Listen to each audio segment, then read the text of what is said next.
আজকে যে বিষয়ে আলোচনা করব, আলোচ্য বিষয় বিদআত। কি বললাম? বিদআত। বাঙালি মানুষ আমরা আবার কম বুঝি, হয়তো বিদআত বলেছি, আর আপনারা শুনবেন যে বেদাত। বেদাত মানে যার দাঁত নাই। যখন আমরা আকীদা বলি, মানুষ শুনে আকিকা।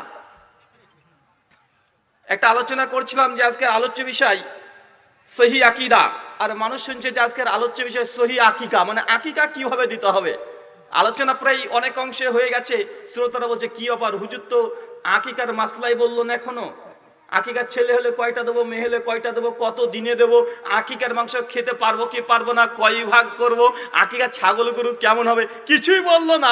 হুজুর বলছে যে আমি আকিকা নিয়ে আলোচনা করবো, কিন্তু হুজুর তো আকিকার কিছুই বললো না। মানে আমি বলেছি আকীদা, কথা বুঝতে পারছেন? আর মানুষ বুঝে নিয়েছে আকিকা। তো আমি হয়তো বললাম আলোচনা করব বিদআত, আর মানুষ বুঝে নিল বেদাত, মানে দাঁত নাই।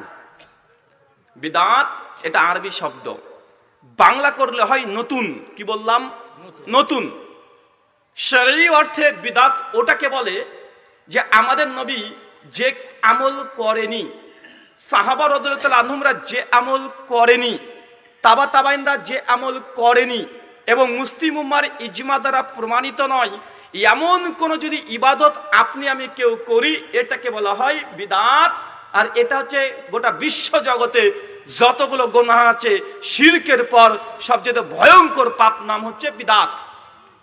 কথা বুঝতে পারছেন? কারা কারা বুঝতে পারছেন না হাত তোলেন। ঠিক আছে, আমরা বুঝি তো আপনাদেরকে, আমরা তো জানি। বললাম না বিদআত বললে বেদাত শুনবেন। দেখেন এরকমই অবস্থা হচ্ছে। প্রথম কথা, বিদআত এই শব্দ শুনলে পালিয়ে আসতে হবে। কোন হুজুর যদি বলে কোন ইবাদতকে বিদআত, তার মানে জানবেন এটা গুনাহের কাজ, এটা পাপের কাজ, করলে জাহান্নামে যাবেন। সহিহুল বুখারী হাদিস নাম্বার 2228, আল্লাহ নবী বলছেন কিয়ামতের মাঠে আমি একদম হাউজে কাউসার ওইখানে দাঁড়িয়ে থাকবো, আর আমার উম্মত আমার কাছে ছুটে ছুটে আসবে, আর আমার উম্মতকে আমি হাউজে কাউসারে পানি পান করাবো। আর যে ব্যক্তি একবার আমার হাত থেকে হাউজে কাউসারে পানি পান করতে পারবে, তার কখনো আর পিপাসা লাগবে না। মানে পরোক্ষভাবে সে ব্যক্তি জান্নাতে চলে যাবে। কিয়ামতের মাঠে আমার নবী আপনাদের সকলকে জন্য অপেক্ষা করবেন হাউজে কাউসারে পানি পান করানোর জন্য। আল্লাহ নবী বলছেন অনেক মানুষ ছুটে ছুটে আমার দিকে আসবে, আর আমিও চিনতে পারবো আমার উম্মতকে। মানুষ ছুটে আসবে যে ইয়া রাসূলুল্লাহ আমাকে হাউজে কাউসারে পানি পান করান, আর আল্লাহ নবী পিয়ালা নিয়ে দাঁড়িয়ে থাকবেন হাউজে কাউসারে পানি পান করানোর জন্য। মানুষ আসবেন, নবী পানি পান করাবেন।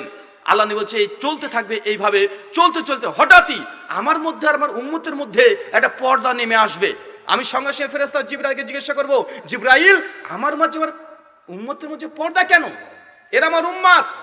জিবরাইল তখন বলবেন যে ইয়া রাসূলুল্লাহ, আপনি মৃত্যুর পর দুনিয়া থেকে চলে যাওয়ার পর আপনার এই উম্মত যাদের সঙ্গে আপনার আজকে পর্দা হয়ে গেছে, এই ব্যক্তিগুলো আপনাকে বাদ দিয়ে সমাজে এমন কিছু নতুন নতুন আমল করে নিজে আমল করেছে, আপনার আমলের দিকে দৃষ্টি দেয় নাই, বরং নিজেরা নতুন নতুন ইবাদত তৈরি করেছে, নতুন নতুন আমল তৈরি করেছে, নিজেরা মাতব্বারি করেছে, পণ্ডিতি করেছে।